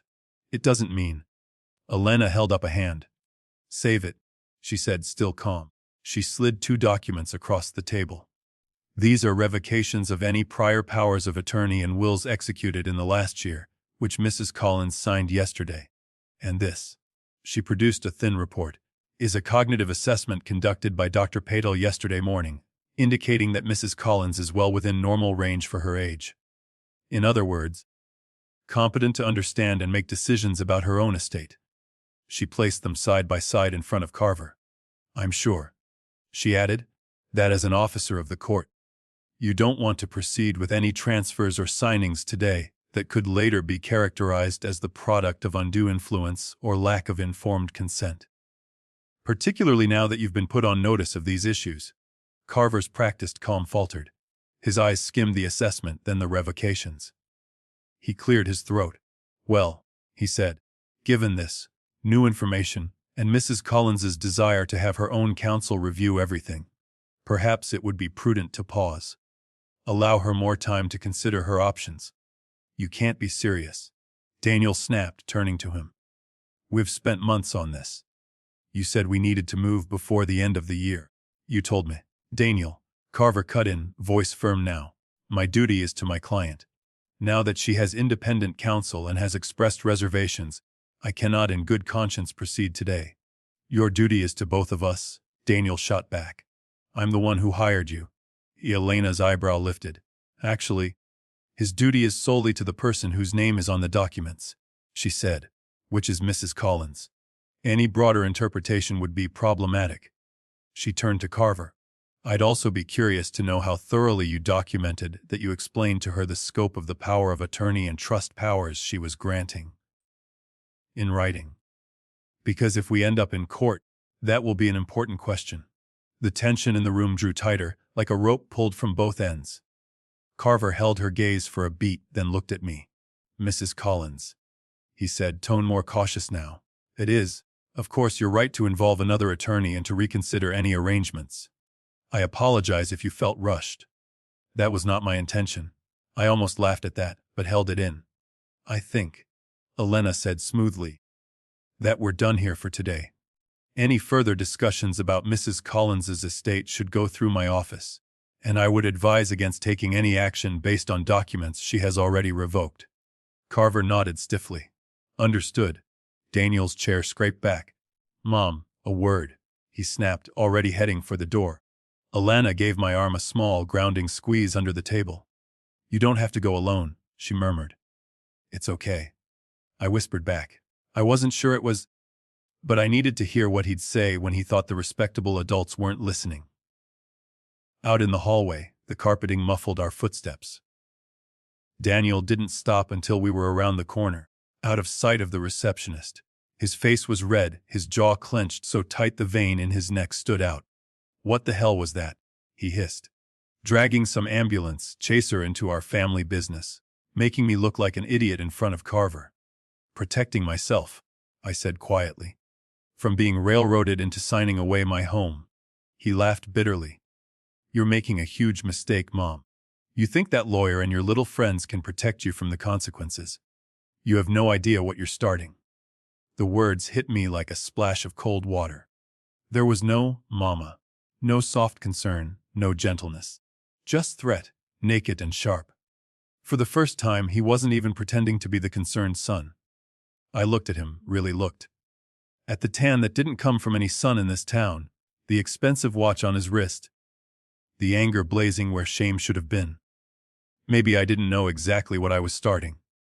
But as I turned away, catching a glimpse of Elena and Tom waiting at the end of the hall like solid anchors, I knew one thing with painful clarity. Whatever came next, this was going to get uglier before it got better. Back at my house after the meeting, the familiar creak of the front steps sounded different. Less like the groan of an old friend, more like a sigh of relief. Tom made coffee without asking, moving around my kitchen like he had 100 times with John. Elena spread her files out on the dining room table again. I stood in the doorway for a moment watching them. These two people who owed me nothing, who weren't related by blood, yet were here shoring up the walls my own son had tried to knock down. Well, Elena said, sliding into her chair. That went about as I expected. Maybe a little better. Better, I asked, sinking down opposite her. My hands still trembled from the confrontation. From the look on Daniel's face when he realized I wasn't going to roll over, she nodded. Carver backed off. That's important. He's now on record as having seen your revocations and your cognitive assessment. If he tries to proceed behind your back after this, he's painting a target on his own back, professionally. She ticked points off on her fingers. We have revocations signed and witnessed. A physician's report confirming your competence. The voicemail with your son's own words. And the fact that you were nearly pushed into signing documents you didn't fully understand, with your son framing your hesitation as confusion. In English, I said. In English, she replied. We have enough to protect you and to make trouble for anyone who tries this again. Later this week I'll file a formal notice with the county recorder, so no deed transfer involving your property that was supposedly signed in the last year is honored without direct, in-person verification from you. We've already sent letters to your banks flagging potential unauthorized beneficiary changes. They'll require extra verification for anything touching your accounts. And if we need to, we have the bones of a case for attempted financial exploitation of an elder. The words, financial exploitation, landed like a stone in my stomach. Hearing them in a lawyer's mouth made it real in a way my private fears hadn't. Tom reached over and squeezed my hand. If he were a stranger doing this to you, he said, you'd call it what it is. Don't soften it just because you share a last name. I swallowed. What happens now? I asked. Now we wait to see how he reacts, Elena said. And we make your boundaries clear. If he contacts you about your estate, you refer him to me. If he or Sophie show up, you don't meet with them alone. And if they try any more tricks, we take the gloves off. I didn't have to wait long to find out how he'd react. He showed up that evening. I heard the tires on the gravel before the knock, hard, sharp, nothing like the casual tap he used to give when he came home as a teenager. I glanced at Elena. She'd stayed after our meeting to go over some drafts for a truly new will. She lifted her eyes from the paper and gave a tiny nod. Tom, who'd been on his way out, paused in the hallway instead of opening the door himself. I did it. Daniel stood on the porch, jaw set, Sophie half a step behind him, her sunglasses pushed up into her hair despite the gray sky. They looked wrong framed by my wreath, like glossy magazine models pasted onto a family picture. "Mum," he said, brushing past me before I could invite him in. "We need to talk." Sophie trailed after him, her eyes darting around the living room, taking in the open folders on the table, Elena's briefcase by the chair. "Oh," she said, voice a notch too high. "Company." "Not company," Elena said, standing. "Ms. Alvarez. Your mother's attorney." Sophie's smile faltered. Daniel ignored her and turned on me. "How could you?" he demanded. "After everything I've done to try to help you, you bring strangers into this and make me look like some kind of criminal." "You did that yourself," I said quietly. "With your words. With your plans," he scoffed. "You're blowing this so far out of proportion. You've let them fill your head with paranoia. You're turning strangers against family." "You left me alone on Thanksgiving?" I replied, my voice surprisingly steady. "Not by accident. You left because you thought I was already as good as gone. On paper, if not in person." His mouth opened, then shut. Sophie shifted closer to him, crossing her arms. "We had to move quickly," she said, recovering some of her smoothness. "With the market, with taxes. This was about securing everyone's future. Including yours, Margaret. You keep acting like we were stealing from you, but we were trying to protect you." "Protect me," I echoed. "By changing my will, giving yourselves power of attorney, scheduling a law firm meeting I knew nothing about, and booking a luxury resort while you joked that once the lawyer signs off, it's basically ours." Sophie went pale. "You heard that?" "I didn't just hear it," I said. "I recorded it. Ms. Alvarez has it. So does my friend Tom. So will anyone else we need to play it for." Daniel's gaze flicked to Alina, then back to me. "You're considering charges?" he asked, incredulous. "I'm considering all my options," I said. "Elena tells me suspected elder abuse is something professionals are required to report. If I pursue it, it won't just be family business anymore." Some of the fight went out of Sophie's shoulders. "Daniel," she whispered, tugging his sleeve. "I told you this was too much. I told you messing with the house was going too far." He rounded on her. "Oh, don't you start. You loved the idea when we were running the numbers. You were planning that new beginnings toast before we even talked to Carver." "Oh, please," she snapped back, her veneer cracking. "You're the one who pushed the signatures. You're the one who said she was confused half the time. I just went along because you said it was already decided." Their words tumbled over each other, exposing more than I ever wanted to know. Investment opportunities they'd planned to fund with the sale. Credit card debts I hadn't been told about. A second mortgage on their condo. The resort trip, it turned out, was meant to be their last hurrah before tightening belts. Once everything was restructured. They talked about my home the way people talk about a piggy bank they're tired of looking at. "Noof," I said finally. They both fell silent, breathing hard, glaring at each other. I took a breath. "Here is what's going to happen," I said. "Daniel, you are no longer to touch my accounts. Not as a signer, not as a helper, not in any way. The banks have been notified. Any changes to beneficiaries or joint access you made recently, they're flagged. If you try again, there will be consequences." He opened his mouth, but I held up a hand. "I am revising my will," I went on, "with Ms. Alvarez. Quietly, carefully, and without input from you. Things will not be as previously planned. You've shown me what you do when you think no one is watching. That has to have consequences, too." I looked at Sophie. "If either of you attempt any further manipulation, if you doctor paperwork, pressure me, show up here trying to move me out or sell things without my consent, I will file a formal police report. Ms. Alvarez has already spoken to Adult Protective Services about the situation. They are aware. I'm done being your victim." Elena stepped forward, her tone cool. "And to be clear," she said to Daniel, "your mother is my client. Any future contact about her estate goes through me. Not Carver. Not any other attorney you try to slip in. If you circumvent that, it will only strengthen any case she brings." For a long, brittle moment, no one spoke. Then Daniel did something I hadn't seen him do in years. He cried. Or tried to. The tears came, but they seemed to surprise even him. He wiped at his face roughly, like it offended him that his own body betrayed him that way. I was scared, he said hoarsely. Okay. Is that what you want to hear? I was scared. I watched Grandma disappear piece by piece, remember? We spent months fighting with her doctors and the state over every little thing because nothing was in order. I didn't want that for you. I didn't know what to do.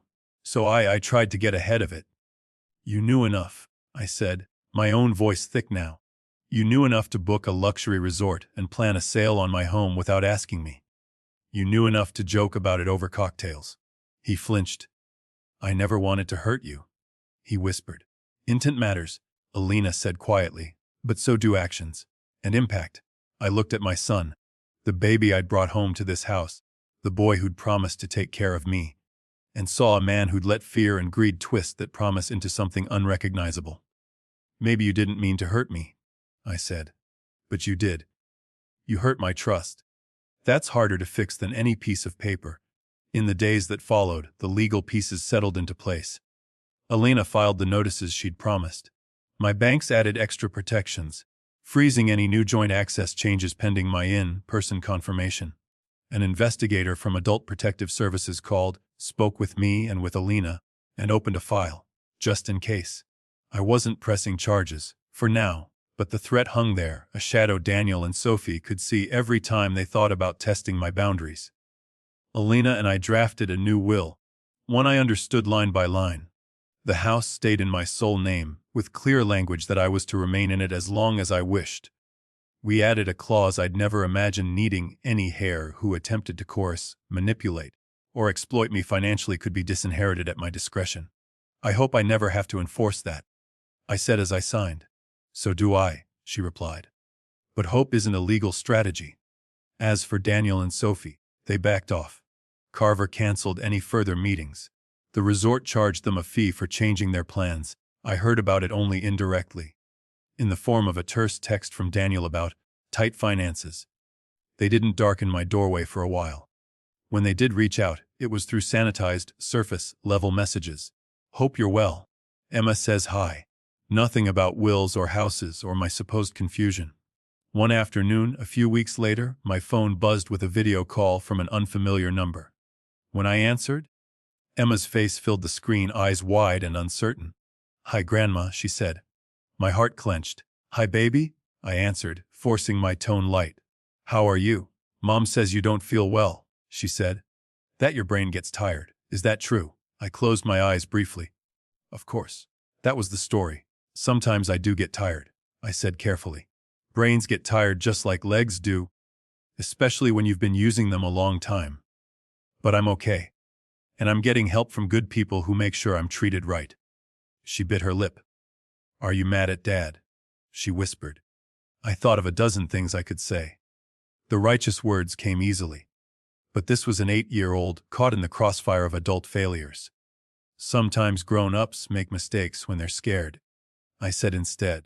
Sometimes they forget how to be kind when they're worried. I'm hurt, and I'm being careful. But I still love you very much. That won't change. Her shoulders relaxed a fraction. I love you too, she said. Can I still come over for cookies sometime? If your mom and dad say it's okay, my door is always open to you, I answered. We'll have cookies, and we'll draw, and we'll talk about anything you want that isn't money. She giggled at that, the sound like the ring of a bell I thought I'd lost. After we hung up, I sat in my quiet living room, sunlight slanting across the worn rug, and listened to the house breathe. I had my house. I had my name back on my own documents. I had proof that my mind still worked, at least well enough to see when someone was trying to take advantage of me. What I wasn't sure I still had was a son.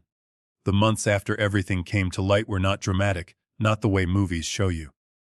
There were no courtrooms, no gavel slams, no screaming scenes in public. It was smaller than that, quieter. The first thing I did was change the locks. It felt symbolic, standing on my front porch with a locksmith, watching him remove the old brass and fit in a new, stronger deadbolt. I'd watched John change these same locks 30 years earlier when we bought the place, his hands sure and confident, whistling under his breath. This time there was no whistling. Just the steady click of metal, and the knowledge that for the first time in a long time, only people I chose could open my door. We set up automatic alerts on my bank accounts next. Elena's assistant sat with me at my computer, patient where my son had been impatient, showing me how to get a text every time money moved in or out over a certain amount. "This is your dashboard," she said. "You should always have the first glance at your own life." Tom and Linda made a joke of their new roles as my security detail. Tom came by every Tuesday and Friday, ostensibly to play cards or fix some small thing. But we both knew it was also to keep eyes on me in case Daniel decided to try something foolish. Linda called most evenings just to check the weather, which was her code for, "Are you okay? Do you need anything?" The Elena's office put me on their calendar for quarterly check-ins. "No more surprises," she said. "We'll review everything regularly, so if something changes, it's because you chose it." On Tuesdays, when the ache of the whole mess sat too heavily on my shoulders, I started going to a group at the senior center. It was advertised as a workshop on avoiding scams, but the real work happened in the stories we told each other. Women who'd had nephews borrow their retirement accounts. Men whose caregivers had gradually taken over their mail and then their money. One gentle, soft-spoken lady whose own daughter tried to have her declared incompetent so she could sell the house out from under her. I told my story too, eventually. The empty Thanksgiving morning, the note by the coffee maker, the drawer, the law firm, the resort voicemail. When I said, "My son," there were nods around the circle, eyes that looked back at me with horrible recognition. Sharing it didn't fix what happened. But it did something else. It turned my shame into a warning sign for someone else. If my humiliation could keep even one other person from signing something they didn't understand, it was worth airing out. As for Daniel and Sophie, they mostly disappeared from my daily life. They sent the occasional text. "Hope you're well. Emma got an A on her project. We're thinking of you." They read like messages you'd send to a distant aunt, not your mother. If a message veered anywhere near money or planning, I didn't answer it. I forwarded it to Elena, who would respond, if needed, on my behalf. Holidays were quieter. There was no expectation of a car full of luggage in my driveway. No frantic rush to clean the guest room. Thanksgiving that next year, it was just me, Tom, and Linda around the table, with a seat open in case Emma's parents allowed her to visit. "I may have spent last Thanksgiving alone," I said as we passed the mashed potatoes. "But this year, the table is smaller and somehow fuller." They both smiled, understanding what I meant. Emma did come by sometimes, when schedules and grudges allowed. Never overnight. Sophie wasn't comfortable with that now, apparently. But for a few hours on afternoons when they needed a babysitter and couldn't find anyone else. "Mom says you're doing better," she said once, swinging her legs under my kitchen chair. "That your brain isn't as tired now." I could have corrected her, told her my brain had been fine all along, that the tiredness had been more in her parents' morals than in my mind. But she was 10, and she loved her father. Grown-ups say a lot of things when they're scared. I told her instead, "What you need to know is that I'm okay, and that I love you very much, always." When Alina and I finalized my new will, we sat in the same chairs where she'd first spread my old life out like a case file. This time I felt less like a defendant and more like a partner. We left a portion of my estate to Daniel. Not as much as before, and with clear conditions. Any proven attempt to coerce, defraud, or exploit me would trigger a clause that allowed me to reduce or revoke his share. A chunk went into a small trust for Emma, locked off from her parents' direct control. Another went to a charity that provided legal help to older adults facing the same kind of mess I was climbing out of.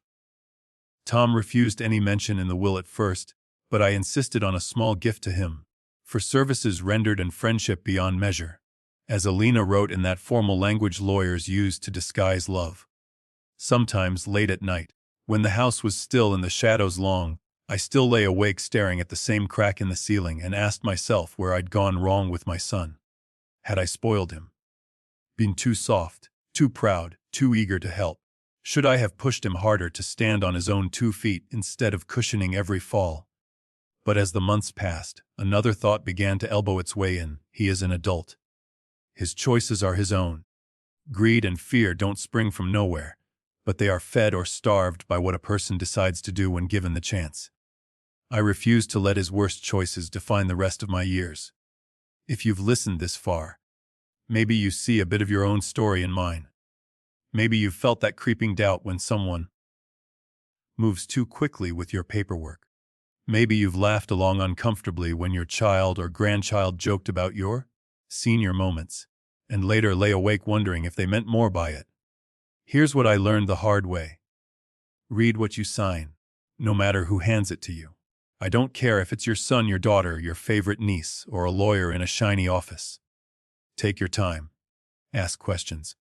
If someone makes you feel stupid for wanting to understand, that's a red flag, not a reflection of your worth. Don't ignore the little jokes about your memory or the help that feels like control in disguise. Sometimes, let me take that burden from you, really means, let me take that power from you. You are allowed to say, no thank you. I'll keep this one. And you are allowed to set boundaries with the people you love most. Loving your child does not mean handing them the keys to your life and hoping they don't drive it off a cliff. If you're older and listening to this, I want you to hear me clearly. You're allowed to protect what you've worked for. You are not ungrateful or paranoid for asking to see bank statements, for insisting on your own attorney, for saying, slow down. Explain it again. Asking for help is fine. Surrendering your agency is not mandatory. If you're younger and you've got aging parents or grandparents, remember this: respect doesn't mean talking over them. If you truly want to help, be transparent. Listen as much as you speak. If your plans for their golden years benefit you more than them, it might be time to take a hard look at your motives. In the end, this isn't just a story about bank accounts and deeds. It's about greed versus loyalty, about whether blood alone makes a family, or whether it's how someone treats you when you're vulnerable that truly counts. It's about the fact that justice doesn't always show up as dramatic arrests. Sometimes it looks like a mother quietly closing the legal doors her son thought he'd slipped through and choosing her own dignity over a false peace. If you were in my position, would you have pressed criminal charges against your own child? Or was cutting him off from my finances and tightening the legal net enough? Do you think blood alone makes someone family? Or is it earned, day by day, by how they act when you're no longer useful to them? Have you ever felt someone in your family treated you differently because of money or inheritance? Did anyone ever try to you with your finances in a way that made you uncomfortable? If you're comfortable, share your experiences in the comments. Tell us where you're listening from and how old you were when you first started thinking about wills, powers of attorney, or what would happen to your home. If stories like mine matter to you, stories about family, respect, and quiet justice, stay with this channel. Like, subscribe, share it with someone who might need the warning or the reassurance that they're not alone. This past Thanksgiving, my table was set for Ford, me, Tom, Linda, and Emma, who finally came over with a store-bought pie and a shy smile. No luxury trips, no big announcements, no papers slipped under my pen. Just real food, real conversation, and a gratitude that felt deeper than anything I'd known when my house was full of noise but empty of respect. In the end, I kept my house. But more importantly, I kept myself.